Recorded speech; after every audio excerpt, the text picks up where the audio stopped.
China reagiert verärgert auf die geplante Durchfahrt der deutschen Fregatte Baden-Württemberg durch die sogenannte Taiwanstraße, die Meerenge zwischen China und Taiwan.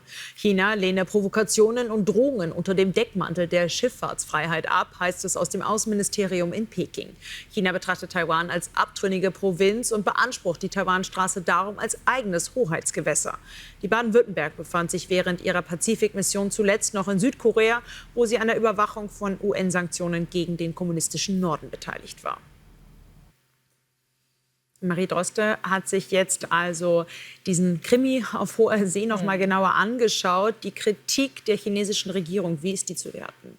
Ja, das ist eigentlich die übliche Kritik, die man aus China hört. Denn das ist zumindest für Deutschland schon eine Neuerung. Also es gibt andere Staaten, die da regelmäßig ein Kriegsschiff auch mal durchschicken. Für uns ist das schon was Besonderes. Heute gegen Mittag war dann auch zu sehen auf den Radaren, dass die Fregatte Baden-Württemberg, also dort auf Höhe Taipeh, durch die Straße von Taiwan gefahren ist. Warum machen die das überhaupt? Warum sind die in der Region? Es gibt momentan eine insgesamt 7 Monate dauernde Indo-Pazifik-Mission. Und das heißt, die mussten von Südkorea, waren vor Incheon bis nach Manila auf den Philippinen. Und hätte man also auch, ich sag mal, eine Alternativroute nehmen können.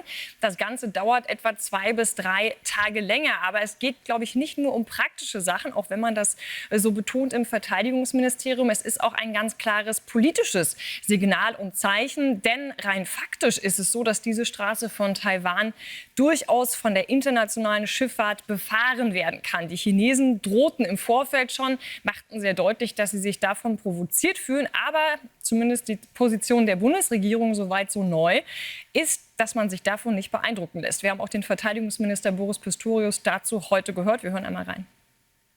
Das Signal ist ein ganz einfaches, was wir immer vertreten haben und auch ich immer vertreten habe. Internationale Gewässer sind internationale Gewässer. Es ist der kürzeste Weg. Es ist angesichts der Wetterlage der sicherste Weg und es sind internationale Gewässer, also fahren wir durch.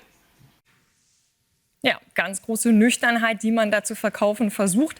Vorher wollte man das nicht ankündigen, dass man da durchfahren will, denn das Ganze ist eben schon heikel. Es ist ja so, dass an sich das zum Territorium Taiwans gehört. China sagt aber generell, Moment mal, Taiwan gehört ja quasi auch zu uns. Deswegen wäre auch das unser Hoheitsgewässer. Das ist natürlich so in der Form nicht richtig. Und man muss vielleicht auch dazu erwähnen, es ist nicht nur eine militärische Frage, denn diese Straße von Taiwan ist wirklich eine der Haupthandelsrouten von der Schifffahrt. Also fast jedes zweite Handelsschiff, was um den Globus schippert, fährt genau durch diese Straße. Insofern ist es schon eine zentrale Frage. Und auch in der deutschen Marine, da hat man die Position No Shipping, No Shopping. Also wenn da kein Verkehr ist, dann gibt es letztendlich auch keine Handelsbeziehungen. Und deswegen ja schon ein klares politisches Zeichen, was Deutschland da setzt. Man stärkt sozusagen auch die international Verbündeten im Westen. Denn ich habe es schon gesagt, also die USA fahren da regelmäßig durch, auch Frankreich, Kanada haben da schon auch Kriegsschiffe durchgeschickt und das ist wirklich vom internationalen Recht gedeckt, solange man eben wirklich da nur durchfährt. Also keinerlei Manöver dort startet oder ähnliches. Das ist also alles okay. Die Deutschen wissen auch ganz genau, dass die Chinesen hingucken, dass die teilweise eben auch eskortieren. Vielleicht noch ein kurzer Blick generell zu dieser Fregatte Baden-Württemberg, um die es sich da also nun handelt, die da durchgefahren ist. Die Fakten, die ich Ihnen jetzt sage, wie gesagt, die werden jetzt alle nicht erprobt. Das ist lediglich das, was man theoretisch mit dieser Fregatte alles machen könnte, denn ja, sie ist eigentlich eines der modernsten Schiffe, was man in der Marine überhaupt hat. Hat auch die stolze Länge von fast 150 Metern, ist natürlich bestens ausgestattet. Also 126 Soldatinnen und Soldaten sind da standardmäßig mit an Bord. Das eigentliche Ziel dieser Fregatte ist die Seeraumüberwachung.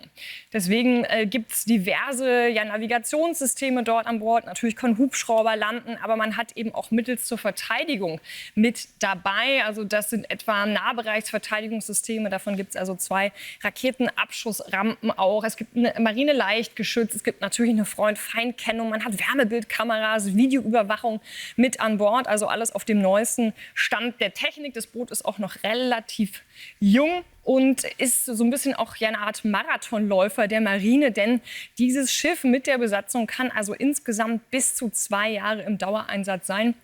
Das ist schon auch was Besonderes. Auch ein Maschinengewehr hat man mit an Bord. Auf beiden Seiten kann man sogar außer Bord klappen.